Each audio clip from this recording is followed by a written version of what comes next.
تیسرا فرق جس کو سب سے زیادہ آج کل اچھالا جا رہا ہے وہ ختم نبوت کے متعلق جماعت احمدیہ کی تشریح ہے۔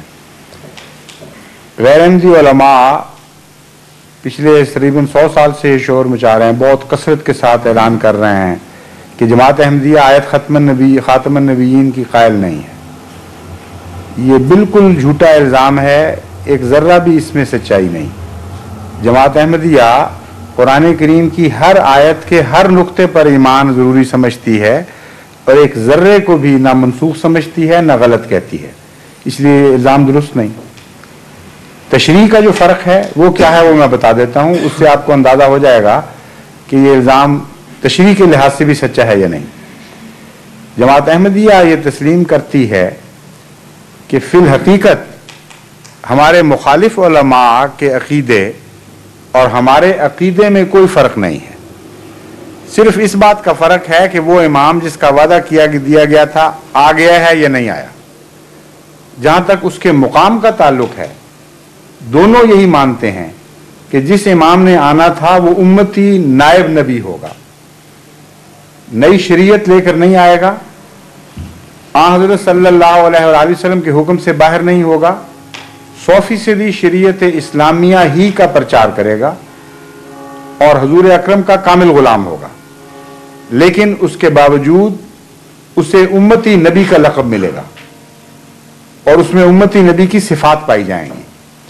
یہ ہے ہمارا عقیدہ، جو ہم کہتے ہیں کہ نہ صرف یہ کہ خاتم النبیین آیت کے مخالف نہیں بلکہ ہمارے مخالف علماء بھی یہی عقیدہ رکھتے ہیں، خواہ آپ پر ظاہر کریں یا نہ کریں۔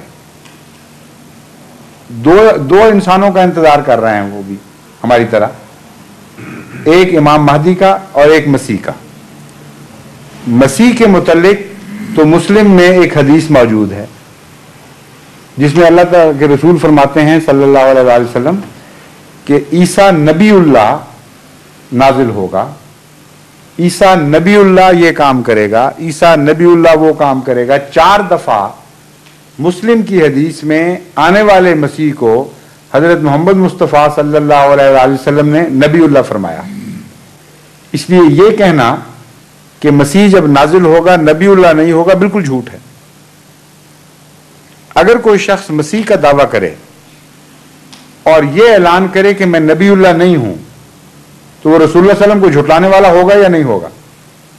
ظاہر بات ہے کہ اگر کوئی مسیح ہونے کا دعویٰ کرے اور کہے کہ میں نبی اللہ نہیں ہوں تو علماء مسلم کی حدیث سامنے رکھ دیں گے کہ تو بڑا جھوٹا ہے۔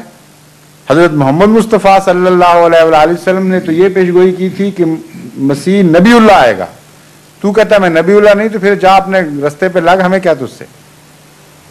اور اگر وہ کہہ دے کہ میں نبی اللہ ہوں تو کہیں گے جھوٹا، خاتم النبیین کی آیت کہتی ہے نبی اللہ آ ہی نہیں سکتا۔ اب بتائے وہ آئے گا کیسے پھر؟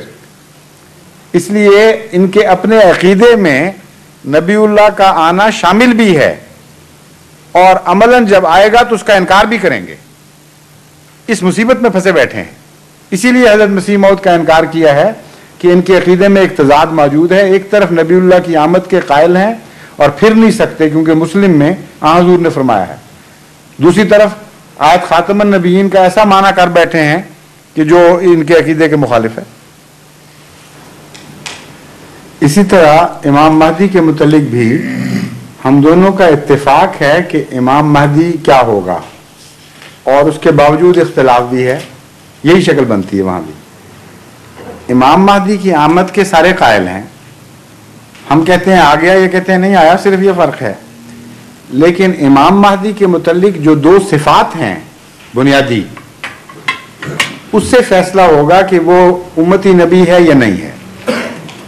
تمام مسلمان علماء کہتے ہیں کہ وہ امتی نبی نہیں ہوگا، مانتے ہیں، ساتھ ہی یہ بھی کہتے ہیں کہ اللہ خود اسے امام بنائے گا، ساتھ ہی یہ بھی کہتے ہیں کہ اللہ جب امام بناتا ہے کسی کو تو اس کا منکر کافر ہو جاتا ہے اور امام مہدی کا منکر کافر ہو جائے گا۔